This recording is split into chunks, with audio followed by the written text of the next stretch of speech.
Hey agents, how do you get started working with investors?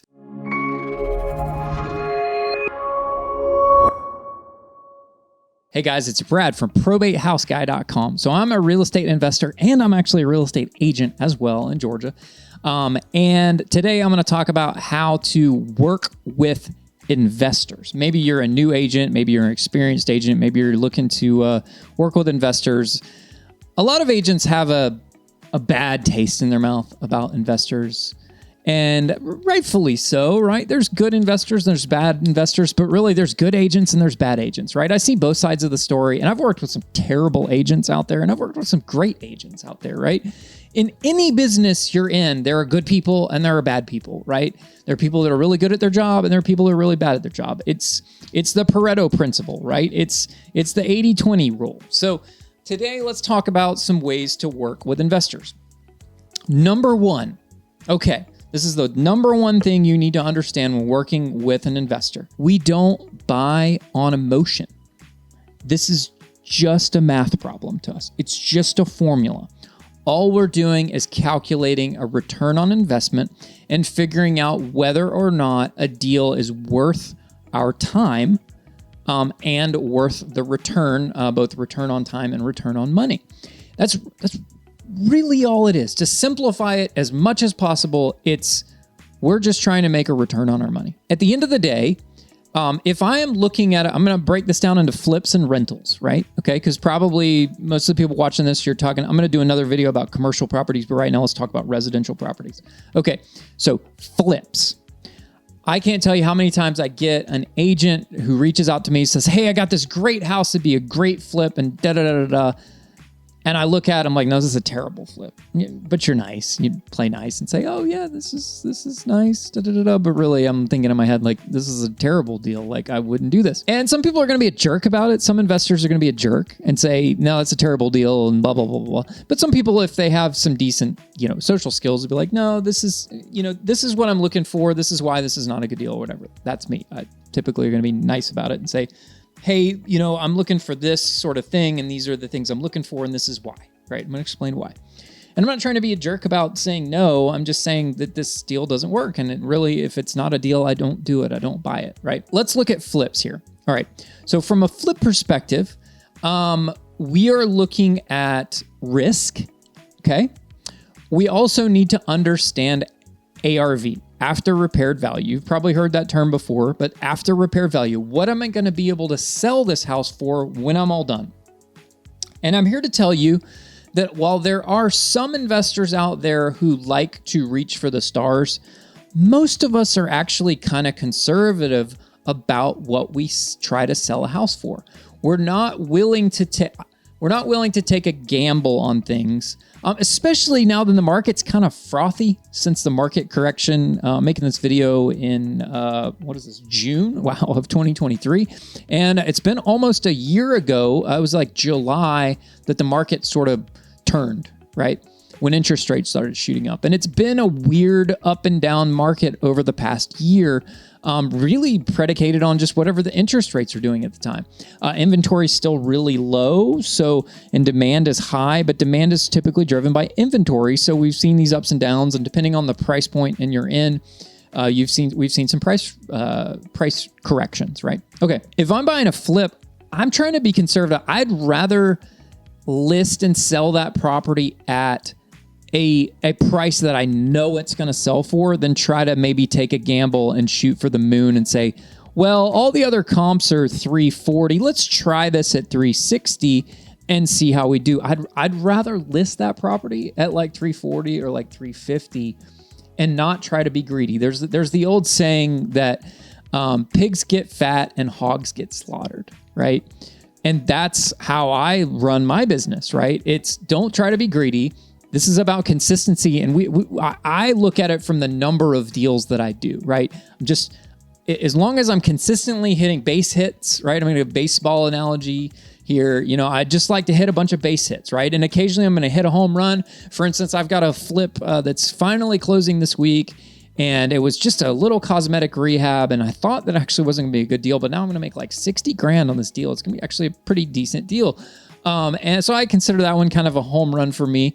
I also had a deal earlier this year where I made more than that, but it was a larger deal. So for percentage wise, it was a big check, but from a percentage of the larger deal, it was okay. Looking at a flip, we're looking at that. We're also analyzing risk. How long is this project going to take? How much is this rehab going to cost? What do the other houses in the neighborhood look like? Because you don't have to HGTV everything, right?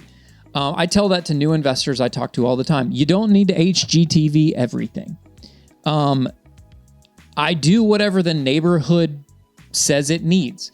If all of the houses in the neighborhood are lipstick on a pig, carpet and paint, but still kind of dated, all I do with my flip is lipstick on a pig, carpet and paint, kind of dated. The market or the area demands a nicer level of finish and a nicer level of rehab. I'm going to do that nicer level of rehab.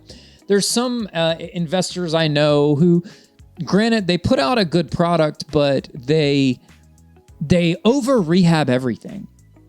And at least from me looking in, it's really just an ego thing for them. They like to think that they put out the best product, but they're really like not making, like they're making money, but they're not making it. They're overspending and they're just putting out a product that they don't necessarily have to. It's not a bad thing that they over rehab things, but really they're just wasting their time and effort. At least this is just my opinion, right? Okay. So, also, what am I looking at? How long is it going to take me to rehab this property? What are potential unknowns or potential pitfalls involved? And this goes back to risk, right? What could happen? Is there an HOA? Blah, blah, blah. What am I going to have to go through? What city or municipality am I dealing with? I got a deal across my desk the other day in East Point in Atlanta. I hate East Point. And a lot of investors can vouch for the same thing. City of East Point is a pain in the absolute rear end to work with. To do flips in, to do rehabs, permits, They suck. And a lot of investors I know won't touch East Point for that very reason, because they're so difficult to deal with. I have a friend of mine who lives in the East Point area and doesn't like to do flips in East Point. They like to do stuff outside of East Point. I had a deal I did in East Point a couple years ago, like 2 summers ago. And I literally just did like lipstick on a pig, and the outside of the house needed to be repainted. And I sent my painter over there and had him paint the place on a Saturday. And he was like, "Do you want me to like fix these windows?" And I said, "No." And the reason why is because if I did anything to those windows and I blah, blah, blah, I would have to get approval through them. And I'd have to go through all those things. And I said, just freshen it up a little bit, make it look nicer, like literally color match the colors, make it look exactly the same, repaint the outside of the house. He repainted it. It looked pretty decent. I could have done a much nicer exterior job on that, but if I did that, I would have had to get East Point involved. I would have had to go through all the process. I didn't do that. So I had my painter paint it on a Saturday, and he just painted it the exact same colors, exact same color schemes, all the above. I had him just sort of touch up some stuff. This was an older house in East Point. I really wanted to do more to that property, and I could have done more, but it would have cost me a lot more time and money because I would have had to go through the permitting process, go through all these things and blah, blah, blah, blah, blah. And I just, it wasn't worth my time. So if you have a deal, you're working with an investor, we're thinking about all of those things. We're thinking about what I'm going to sell it for. How much is it going to cost for me to hold this property? How much is it going to cost for me to rehab this property? And at the end of the day, at least this is how I like to do business, is my profit margin that I want to make on a deal is dependent on the amount of risk involved and the amount of time involved. So the longer time I'm holding this property and the more risk involved, the more profit I need to make. And the shorter hold times, the less profit. I'm okay with making a smaller profit if it's an in and out deal, quick, easy, cosmetic. But I also have minimums. And I have a minimum amount of profit margin that I want to make on a deal. And if I don't make that net profit, it's not worth my time to do that deal, because I have learned over the years that the $20,000 profit margin can turn into a $10,000 profit margin just like that. Something could come up, blah, blah, blah, to get the deal closed, or maybe there's some unforeseen repair or whatever, and now all of a sudden you went from making $20,000 on paper to you netted, $10,000 on paper. I've even had a deal one time where I ended up, I was penciling it out and I was going to make like 25 grand, and I ended up losing $2,000 on the deal at the end of the day. $2,000. It's not a bad loss, but I still lost money. I didn't make money. I wasted 3 months of my time, and I lost $2,000 for 3 months. So I have a minimum profit margin. And the reason I have that is really just sort of a buffer, so that if something unforeseen happens, I can still make money on the deal and still come on ahead and move into the next deal. And all I care about is just getting into the next deal and just keeping that ball rolling. That's really all that matters at the end of the day, keeping the ball rolling. So if you're working with an investor, just understand that it's about the profit margin and it's about the numbers. So let's go over and talk about rentals here. So if you're working with an investor and they're looking at a rental property, investors care about two things with rental property. Well, three things, I should say. Okay. Investors care about appreciation, cash flow, and depreciation. Those are the three things that matter when looking at a rental property and analyzing the rental property. Let's go to the end of the line. Start with depreciation. What does that mean? As a real estate investor myself, I am considered a real estate professional in the eyes of the IRS. So I keep a log every year of the amount of hours I put forth as a real estate professional. I've been doing this for a number of years. My CPA has me do this. I do this log, and I keep track of the number of hours, and I have to spend a certain amount of hours. Real estate investment is my full-time job, so I am allowed to have this designation. If real estate investment is not your full-time job, you can't really take this designation, but that's between you and your CPA and the IRS. So what does that mean? Well, what it means, me being a real estate professional, is that I can take passive losses and I can write them off against active income. So my flipping income is considered active income. My wife's W-2 salary at her job that she works is considered active income. And because her and I filed jointly on our taxes, we can take passive losses from our rental portfolio and write them off against active income. Well, what do you mean by passive losses? Well, number one, passive loss is depreciation. And the Washington or Congress just renewed the 100% bonus depreciation again. I think they bumped it out to like 2026. I read an article the other day. I think it's 2026, and correct me if I'm wrong, but they bumped it out to 2026. So what does that mean? That means that I can take bonus depreciation in a given tax year. So let's say I buy a rental property today and I renovate it. I put it in service next month. I can do what's called a cost segregation study on this, where I have there's a qualified engineering company. They do this. They're approved by the IRS to do these things, and they do what's called a cost segregation study. And they basically carve out a percentage of depreciation that I can take this year right now. And many times it's like 20 to 30% of the portfolio of the property, or of the value of the properties. For instance, if I buy a property for $100,000, it's like 20 to 30 grand, or let's say the property's worth 100 grand, 20 to 30 grand I can carve out and bonus depreciation today. So I can use that to offset 20 to 30 grand of active income. So what does that mean? Well, if I buy, 3, 4, 5 properties in a year, and let's say I get $30,000 a property and I buy 5 properties, that's $150,000 in depreciation I can use to offset active income. So sometimes I'm buying a property and I'm looking at it from a depreciation perspective, especially towards the end of the year, where I might need to carve out some more depreciation to offset my tax bill. Not everyone can do that. If you are not a real estate professional, your passive losses stay trapped in the passive bucket, and you can't use them against active income.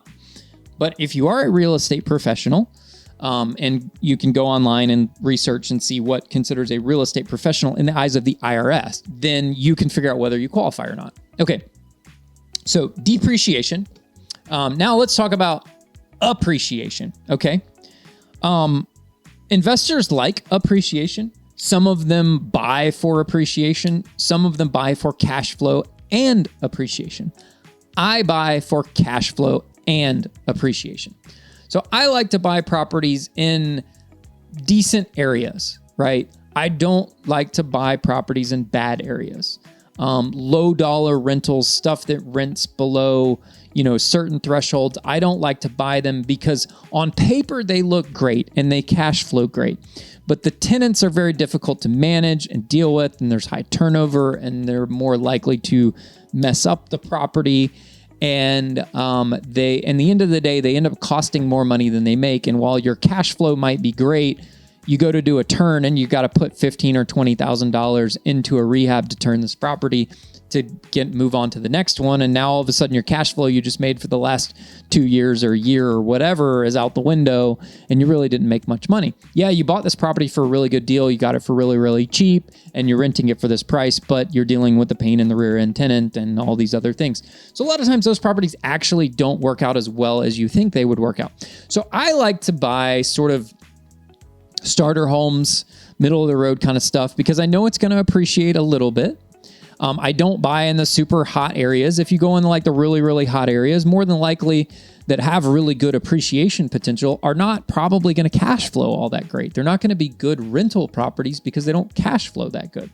So an investor is going to look at that. So like I said, I like a mixture of both. Let's talk about cash flow. Gross rent minus mortgage payment is not cash flow. That's gross cash flow. So gross rent, so let's say a house rents for $1,800 a month and your mortgage payment is $1,000 a month. You are not getting $800 a month in cash flow. You have other expenses and potential future expenses that are also involved in that figure as well. So you have taxes, you have insurance, you have repairs, you have capital expenditures. You need to set aside money for vacancy because more than likely you're going to have a vacancy. And while this is a hot market, you probably won't have a tenant in there for 2, 3, 4 weeks while you're in between turns and advertising it and picking a tenant. Your house might be vacant for maybe a month. So you need to account for that vacancy in your calculations and your numbers because you're not going to be getting rent that month. Okay. So I look at that. I look at the vacancy numbers. I look at capital expenditures.